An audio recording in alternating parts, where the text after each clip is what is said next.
ใกล้ถึงยังมี อ๋อ อันนี้เขาก็ อันนี้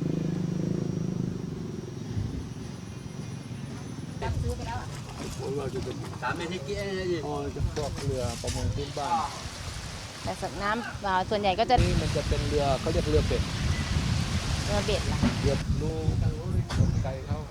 เพราะแต่ก่อนผมก็ออกทะเลนะมันหลัง เราได้เหรอคะ นี่หลังอันนี้เป็นอันนี้หลังเดียว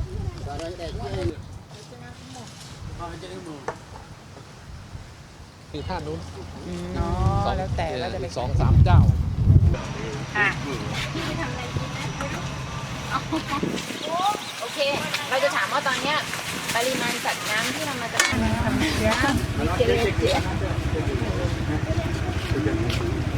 ปูเยอะมากปูเยอะมาก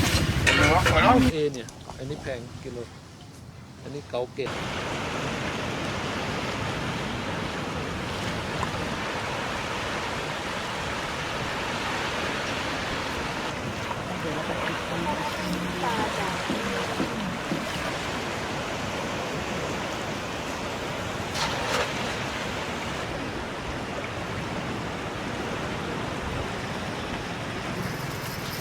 ปลาแห้งและปลาเก๋า